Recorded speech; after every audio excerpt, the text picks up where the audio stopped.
എമ്പുരാൻ വലിയ ചർച്ചയായി മാറിയിട്ടുണ്ട്. എമ്പുരാൻ സിനിമ ഇറങ്ങിയ ഉടനെ കേരളത്തിൽ നിന്ന് വിമർശനം ഉയർന്നു വന്നു. അത് പക്ഷേ ആരും അത്ര ഗൗരവത്തിൽ കണ്ടിരുന്നില്ല. സ്വാഭാവികമായ ഒരു പ്രതികരണം എന്ന നിലയിലായിരുന്നു. പക്ഷേ RSSന്റെ മുഖപത്രമായ ഓർഗനൈസറിൽ ലേഖനം വന്നതോടുകൂടിയാണ് സിനിമയിലെ പിന്നണി പ്രവർത്തകർ ഞെട്ടിയത്. മോഹൻലാൽ ഞെട്ടി, ഗോകുലം ഗോപാലൻ ഞെട്ടി, പൃഥ്വിരാജും ഒരു പരിധിവരെ ഞെട്ടി എന്ന വാർത്തകൾ പുറത്തു വരികയും സിനിമയുടെ 17 ഭാഗങ്ങൾ മാറ്റാൻ തീരുമാനിക്കുകയും ആ വാർത്ത പുറത്തു വരികയും ചെയ്തു. മോഹൻലാൽ പിന്നീട് അത് സ്ഥിരീകരിച്ചിട്ടുണ്ട്. അദ്ദേഹത്തിന്റെ ഫേസ്ബുക്ക് പോസ്റ്റ് ഇന്ന് രാവിലെയാണ് ഫേസ്ബുക്കിൽ അദ്ദേഹം പോസ്റ്റ് ഇട്ടത്, ഖേദം പ്രകടിപ്പിച്ചുകൊണ്ട്. അതിൽ ചില പ്രമേയങ്ങളിൽ വന്നത് ചില ആളുകളെ, എന്നെ സ്നേഹിക്കുന്നവരെ ദുഃഖിപ്പിച്ചിട്ടുണ്ട്, അതിൽ ഖേദം പ്രകടിപ്പിക്കുന്നു, ആ ഭാഗങ്ങൾ മാറ്റും, ഞങ്ങൾ ഒന്നിച്ചെടുത്ത് തീരുമാനമാണ് എന്ന് പറഞ്ഞത് മോഹൻലാൽ ഫേസ്ബുക്ക് പോസ്റ്റിൽ. അത് പങ്കുവെച്ചുകൊണ്ട് മോഹൻലാലിന്റെ ഫേസ്ബുക്ക് പോസ്റ്റ് ഷെയർ ചെയ്തുകൊണ്ട് പൃഥ്വിരാജും മോഹൻലാലിനോടൊപ്പം ചേരുകയും ആ നിലപാടിന് ഒപ്പം ചേരുകയും ചെയ്തിട്ടുണ്ട്. നിർമ്മാതാക്കളിൽ ഒരാളായ ഗോകുലം ഗോപാലനാണ് ആദ്യം പറഞ്ഞത് മാറ്റം വരുത്താൻ തീരുമാനിച്ചിട്ടുണ്ട് എന്ന്. ഇതെല്ലാം ചെയ്തത് ഓർഗനൈസറിൽ വന്ന ലേഖനത്തിന്റെ അടിസ്ഥാനത്തിലാണ്. RSSന്റെ ദേശീയ നേതൃത്വം ഇടപെട്ടു. RSSന്റെ ദേശീയ നേതൃത്വം ഇടപെട്ട് കഴിഞ്ഞാൽ സ്വാഭാവികമായും ഉണ്ടാകുന്ന പ്രത്യാഘാതങ്ങൾ വലുതാണ് എന്ന് ഭയപ്പെട്ടു ഗോകുലം ഗോപാലനും മോഹൻലാലും ഒക്കെ. അതുകൊണ്ടാണ് ഖേദപ്രകടനം ഉണ്ടായത് എന്ന് എല്ലാവർക്കും അറിയാം. ഇനിയിപ്പോൾ കേന്ദ്ര ഏജൻസികൾ ഇവരുടെ പിറകെ വന്നാലോ എന്ന ഭയമുണ്ട്. കാരണം ഗോകുലം ഗോപാലന്റെ പിറകെയൊക്കെ കേന്ദ്ര ഏജൻസികൾ വന്നാൽ ഉണ്ടാകുന്ന സ്ഥിതി എന്താകും എന്ന് പ്രത്യേകിച്ച് പറയേണ്ടതില്ല. കേരളത്തിൽ അത് വലിയ ചലനങ്ങൾ ഉണ്ടാക്കും. അതുപോലെ തന്നെയാണ് മോഹൻലാലിന്റെ പിറകെ കേന്ദ്ര ഏജൻസികൾ വന്നാൽ. അതുകൊണ്ട് കേന്ദ്ര സർക്കാരിനെ, BJPയെ, RSSനെ ഭയപ്പെട്ടാണ് സിനിമയിൽ കഴിയുന്ന ഭൂരിഭാഗം ആളുകളും കഴിയുന്നത്. അതുകൊണ്ട് തന്നെയാണ് ഇത്തരമൊരു ലേഖനം വന്നപ്പോൾ ഞെട്ടിത്തെറിച്ചു പോയത് ഗോകുലം ഗോപാലനും മോഹൻലാലും, ഒരു പരിധിവരെ പൃഥ്വിരാജും. എന്നാൽ ഇതുകൊണ്ട് RSS നേതൃത്വം തൃപ്തിപ്പെട്ടോ? തൃപ്തിപ്പെട്ടില്ല എന്നാണ് പുതിയ ലേഖനം വിളിച്ചു പറയുന്നത്. ഓർഗനൈസറിൽ RSSന്റെ മുഖപത്രത്തിൽ പുതിയ ലേഖനം വന്നു. ആ ലേഖനത്തിൽ പറയുന്നത് മോഹൻലാൽ അറിയാതെ, പൃഥ്വിരാജ് അറിയാതെ, മുരളി ഗോപി അറിയാതെ ഈ സിനിമയിൽ എന്ന് വെച്ചാൽ എമ്പുരാൻ സിനിമയുടെ തിരക്കഥയിൽ മാറ്റം വരുത്തില്ല. ഇവർ 3 പേരും അറിഞ്ഞുകൊണ്ട് തന്നെയാണ് സിനിമ ചിത്രീകരിച്ചത്. സിനിമ ചിത്രീകരിക്കുന്നതിന് മുമ്പ് തന്നെ തിരക്കഥ വായിച്ചിട്ടുണ്ട് മോഹൻലാലും അതേപോലെ പൃഥ്വിരാജും എന്നാണ് പറയുന്നത് ഈ ലേഖനത്തിൽ. ഇങ്ങനെയാണ് പറയുന്നത്. ഇംഗ്ലീഷിൽ വന്നതിന്റെ ഏകദേശ മലയാള പരിഭാഷ ഇങ്ങനെയാണ്: മോഹൻലാലിനെ പോലുള്ള ഒരു മെഗാസ്റ്റാർ പൂർണ്ണമായ തിരക്കഥ വായിക്കാതെ ഒരു സിനിമയിൽ അഭിനയിക്കാൻ സാധ്യതയില്ല. മോഹൻലാലിനെതിരെയുള്ള കുറ്റപത്രമാണ്.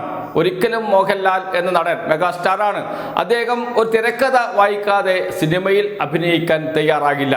അതുകൊണ്ട് അദ്ദേഹത്തിന് അറിയാമായിരുന്നു എന്തൊക്കെയാണ് RSS വിമർശിച്ചത്, അതെല്ലാം ആ സിനിമയിൽ വരുന്നുണ്ട് എന്ന് മോഹൻലാലിനെ അറിയാമായിരുന്നു എന്ന്. രണ്ടാമത്തേത് ഗോകുലം ഗോപാലിനെ കുറിച്ചാണ്.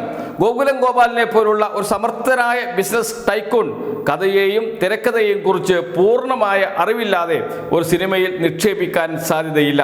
അതുപോലെ കഥയും തിരക്കഥാകൃത്തുമായ മുരളി ഗോപി തിരക്കഥയിൽ മാറ്റം വരുത്തിയിരുന്നെങ്കിൽ തൻ്റെ പേര് ക്രെഡിറ്റുകളിൽ ഉൾപ്പെടുത്താൻ അനുവദിക്കുമെന്ന് തോന്നുന്നത് അസംഭവ്യമാണ്.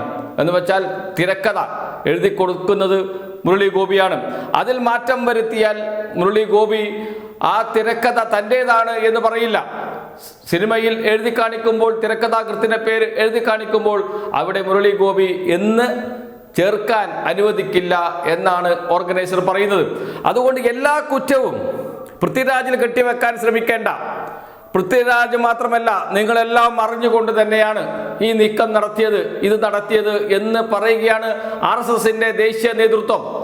എന്ന് വെച്ചാൽ മാപ്പ് പറഞ്ഞതുകൊണ്ട് കാര്യമില്ല, എന്തെങ്കിലും ഭാഗങ്ങൾ എഡിറ്റ് ചെയ്ത് നീക്കിയത് കൊണ്ട് കാര്യമില്ല, ഏതെങ്കിലും സംസാരം ശബ്ദം മ്യൂട്ട് ചെയ്തതുകൊണ്ടും കാര്യമില്ല എന്ന് ഉറപ്പിച്ചു പറയുന്നു RSS കേന്ദ്ര നേതൃത്വം അവരുടെ മുഖപത്രമായ ഓർഗനൈസറിലൂടെ. ഇപ്പോൾ കാര്യങ്ങൾ ഏതാണ്ട് പിടികിട്ടിക്കാണും. RSS BJP നേതൃത്വം ഒരുങ്ങി തന്നെയാണ് എന്നർത്ഥം. സിനിമ, പ്രത്യേകിച്ച് മലയാളത്തിലെ ഒരു സിനിമ, ആ സിനിമയെ ഇങ്ങനെ വെറുതെ വിട്ടുകഴിഞ്ഞാൽ ഇനിയും 100 കണക്കിന് സിനിമകൾ വരും. അതും കൂടി തടയണം. അങ്ങനെ തടഞ്ഞാൽ മാത്രമേ അവരുടെ രാഷ്ട്രീയം കേരളത്തിൽ വിജയിപ്പിച്ചെടുക്കാൻ കഴിയുകയുള്ളൂ കേരളം ഒന്നടങ്കം BJPക്കെതിരെ അണിനിരക്കും.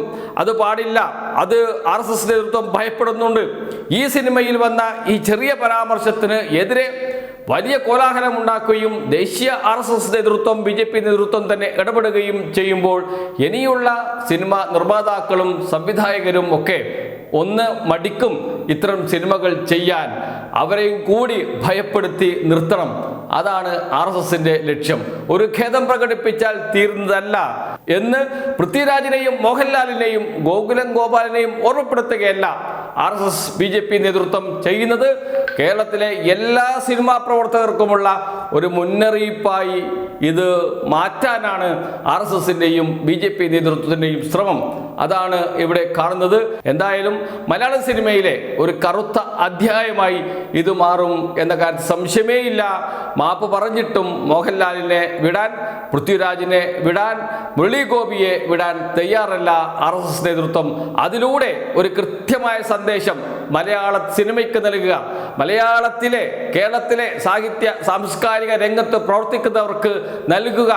അതൊരു ഭീഷണിയുടെ സന്ദേശമാണ്. നിങ്ങളുടെ തലയ്ക്ക് മുകളിൽ ഡെമോക്രസിന്റെ വാള് പോലെ കേന്ദ്ര അന്വേഷണ ഏജൻസികൾ ഉണ്ടാകും എന്ന് വിളിച്ചു പറയുക. ഇതാണ് RSS നേതൃത്വം ചെയ്യുന്നത്. അതാണ് അവരുടെ ലക്ഷ്യവും. അതിനുള്ള ശ്രമങ്ങളാണ് അവർ നടത്തിക്കൊണ്ടിരിക്കുന്നത്.